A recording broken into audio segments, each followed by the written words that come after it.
Hey guys, Art Decline here, average picker. So, having a little mocha. And yeah, I was sorting through recyclables at the restore and caught some food processing blades. This actually looks a lot worse than it is. It's just kind of mostly along the tip, but it does mean I can still pick, but gutting and handling the pins is a little bit tricky right now. So I'm going to give it another day to heal up some more, and then we'll get back to the picking. But a week ago, I had done a video where I was finishing up a lock that I sent up to Washington State Picker, and Pocket Woman left a little note saying it was like one of the first times she had seen one being created. And so I thought, well, there's a direction we can go.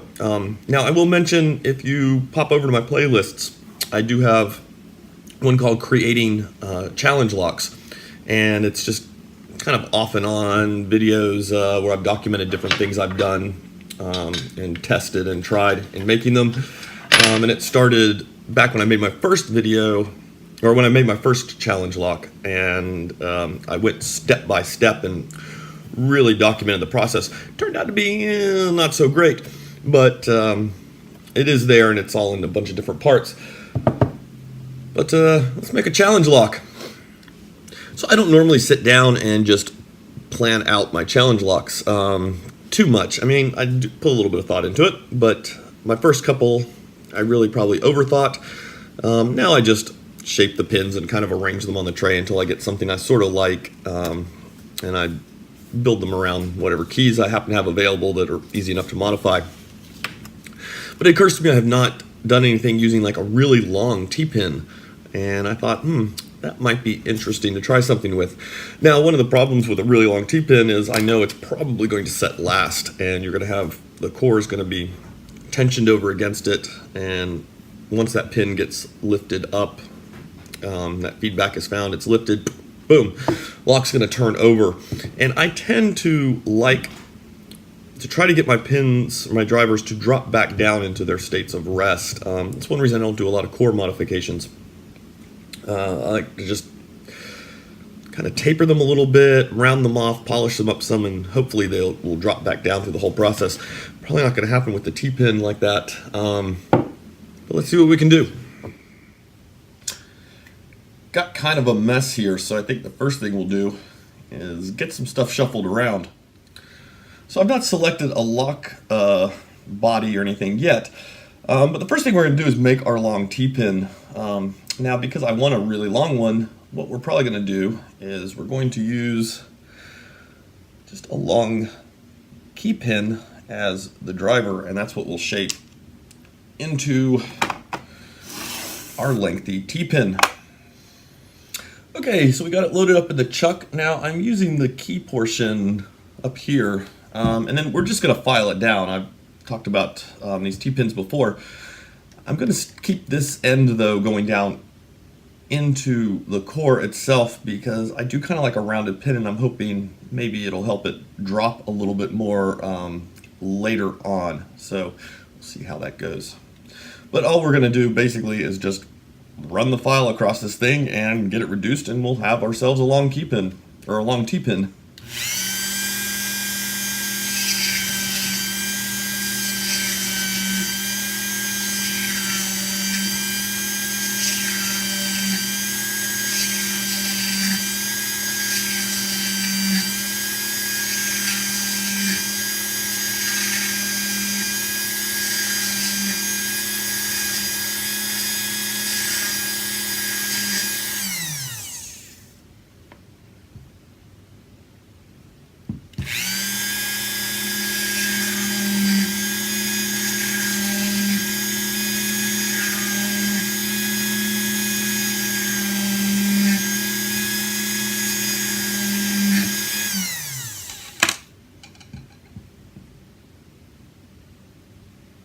Yeah, I could probably go some more, but I'm going to switch to one of the flat jewelry files now, just to help kind of polish it down a little bit. So, I mean, this is going to take more off of it, so I'm stopping a little bit early. You probably cannot see it on camera, but it's a little rough just because of the file I used. It takes a lot off very quickly, but it doesn't leave the pin very smooth. I do like a smooth pin.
Okay, so we've got it down a little bit more. I want to get it just a tiny bit smoother. So all I'm doing is I'm wrapping a bit of sandpaper. I don't even know what this is, 600 grit.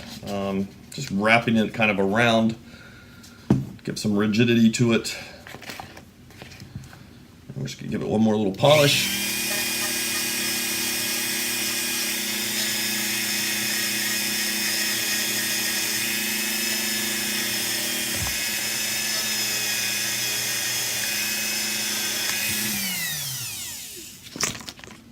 There we go, our first pin. Okay, so there's our first pin for it. It's not too bad, kind of happy with it. I think what we're gonna do is we're gonna make one more, but slightly modified version of it that we will use as well. So I'm gonna do a T-pin kind of hybrid that may have a little hump or something in it. I think that's what we'll try to do next. Now, I want as much of this T-pin in the lock as possible, so that means key-wise, it's going to affect, you know, the bitting choice, and we're probably going to end up using something that's zeroed out in that chamber just to get as much in there as possible. But if we need to, we can file the pin down a little bit or take a little bit off of it. If we want to just kind of have to play with that depth a little bit when we go into assembly. So let's make one more. So I'm going to do this one the same way. We've got key pin loaded up. It's going to serve as a driver, but this one I'm going to have to be a lot more careful on. So I'm going to take the file and I'm going to be very careful to try to just catch the top of it. I'm going to leave a gap and I'm going to come in maybe with the razor blade or the jewelry saw file with the jewelry saw, and I'm going to make a notch that'll hopefully get me started and just provide a little bit of a guide for coming in and doing the last bit of it, because we want a hump in the middle of it.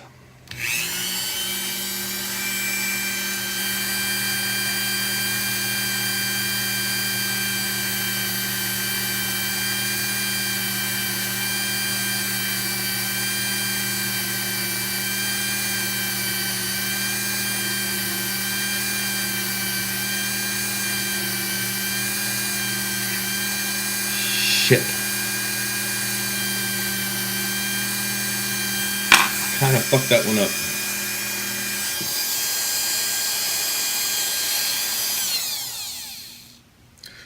Okay. Yeah, you can't really see it on video. So this pin is a much softer brass than the other one was. And I slipped a tiny bit. And that caused me to take off from the middle where I didn't really want to. I'm going to try to salvage it. We'll see what we can do.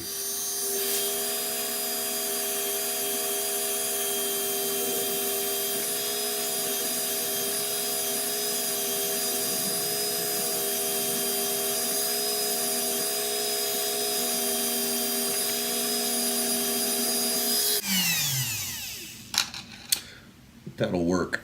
So let's see about notching this thing. I'm going to use the razor blade.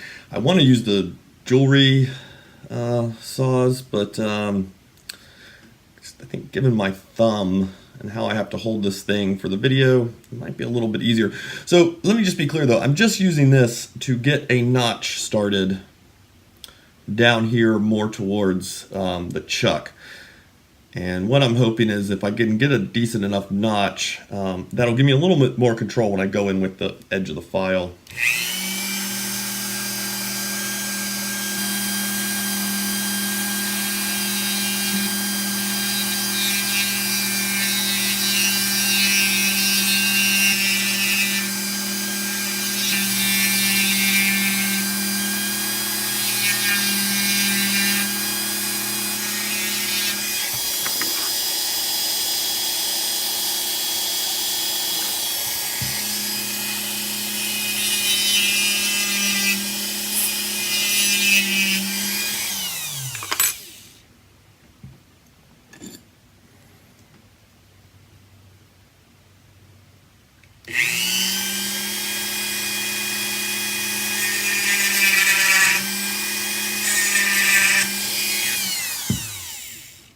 Now, I will just point out, another way to do this would be to take the pin out and flip it around. Probably a little bit easier. I'm just going to be running right up against the edge of this chuck, which is kind of what wore my other one out a little prematurely. But yeah, just the thumb and everything, trying to avoid overly handling them.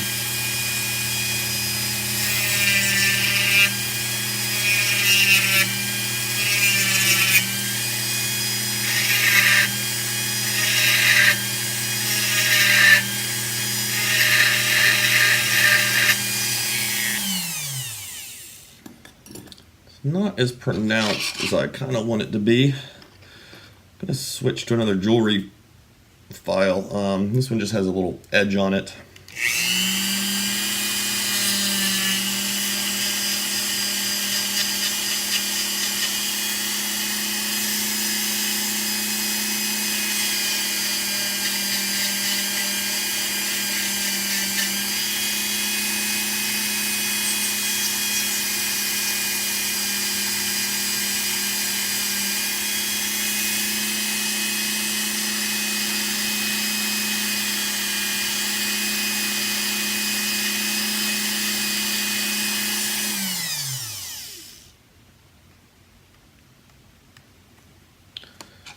A little bit more off the top.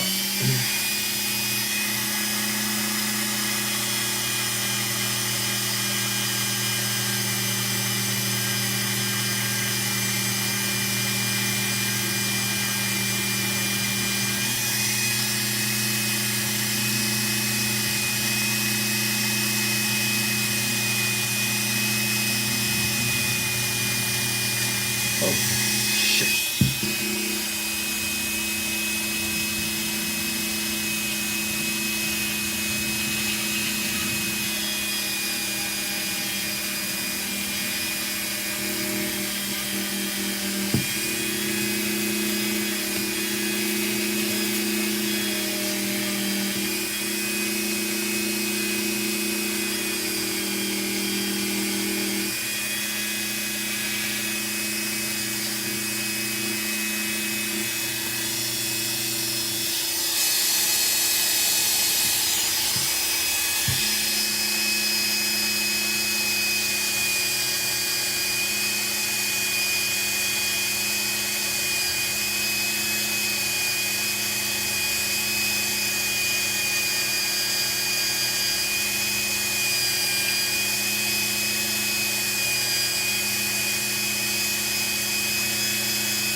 I'm going to go a little bit deeper on it.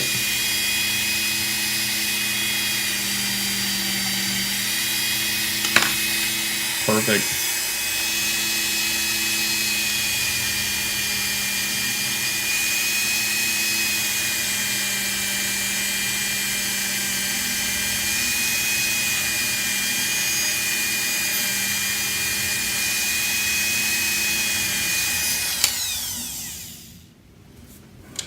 Okay, so we're going to do our fourth driver here. This one's not going to be anything too fancy. I think I really want to use my jewelry saws. You know, new toys, got to play with them. Even though I'm still holding it by hand. So I think we're just going to do a serration or two maybe on this one. That's all this one will get.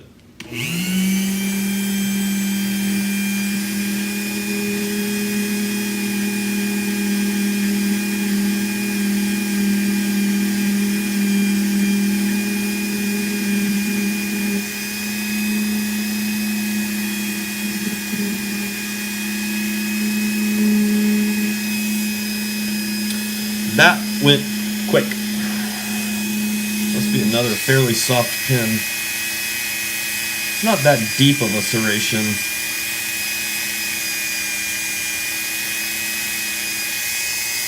Gonna widen it up a little bit using a couple different jewelry files. If I can figure out where I set my round one, that's the one we will use to widen it up with. Go.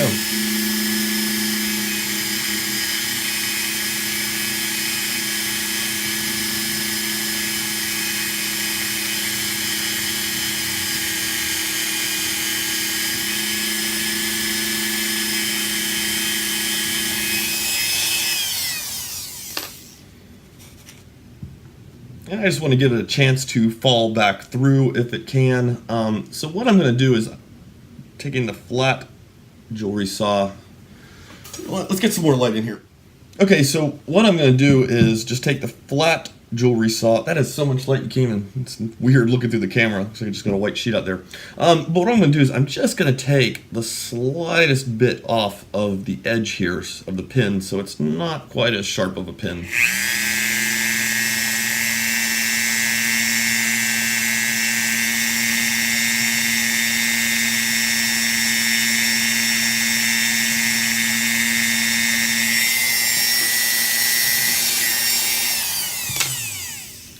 Perfect enough.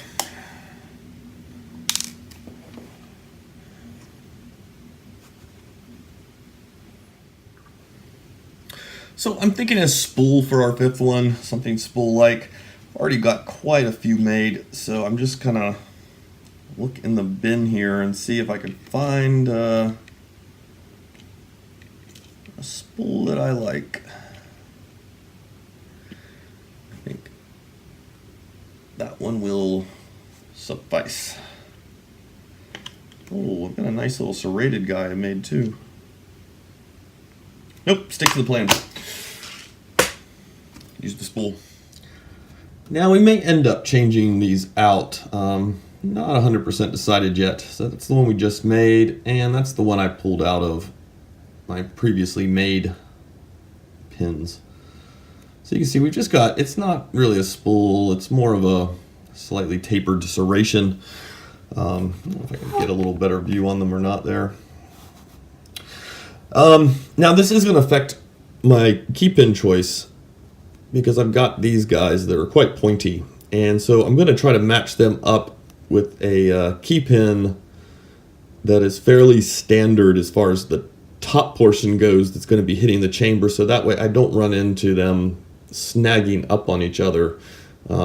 So 3 of these pins will not get tapered or reduced or anything like that. I may still put a serration in them, but as far as the actual top portion that will be exposed immediately to the chamber, so we're talking about this part here, I'm not going to do anything to reduce that diameter just to avoid it snagging too much. So now I've got to, basically at this point, I've got to choose a lock and I've got to choose a key. And I've got a little few slim pickings here because of those. I'm going to run into an issue if I choose a lock with construction holes. I'll have to fill those construction holes in. And you can see I've kind of done it on this one. Well, no, you can't see that, but this one had some. One of them, though, is not actually very filled in. Top of it's missing and everything. I don't think we'll be using that one. I think we're going to use this Dexter maybe, or I'll pop this little guy and we'll see. But part of it is too, it's going to be what key do I have that can fit a cylinder, and I'm down to 1 blank. and I may try to hang on to that blank if I can for another lock that I've got an idea for. So what I want to find, this is just where you collect all this shit, and maybe something pays off. So this one's looking slightly promising just because it doesn't have a whole lot of cuts on it. I've also got a Dexter floating around here somewhere that does not have a whole heck of a lot of cuts on it. But yeah, so all I'm doing is I'm just looking for a good key that'll let me cut it down as I need to, more or less. We can play with the pins a little bit if we need to get it all to work, and that I've got a decent lock for that hopefully don't have to break out and wait for the construction holes to dry. Okay, so I found a key that I think is going to work with some minimum modifications to it. Unfortunately, it's kind of one of these quick guys, and I think I'm going to have to use a gatehouse or a Defiant. I don't kind of tired of digging through the stuff to see what all there is if I have anything better. And these just happen to be sitting here. Laziness. So yeah, Gatehouse or Defiant, they're both equally shitty. Though, for people starting out, I do often tote the Gatehouse as a good learning lock because it is pretty easy. I think we're going to do the Defiant though because don't have to deal with any C-clips or crimping. The Gatehouse uses that technique where it's got a C-clip on it and then the whole tail piece is crimped on with this sucker, and it can be kind of a pain to pry off. So we will get the tail pulled off of this Defiant and go from there. Okay, we got the Defiant picked very quickly as would be expected. I think we're going to have construction holes in this. No. Very nice. So, no construction holes. How did that look? Wow. Pin 1 did not need to be picked at all. And pin 3, yeah, not really at all. Pin 5, we had to pick pin 4 and pin 2.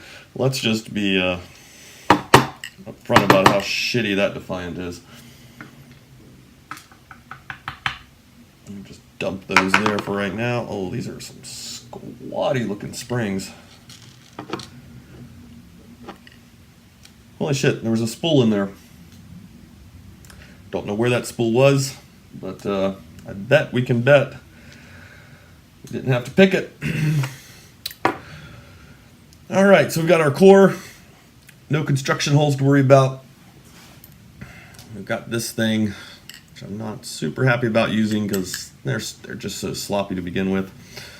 Kind of wish I had a Baldwin left. I think I used them all up.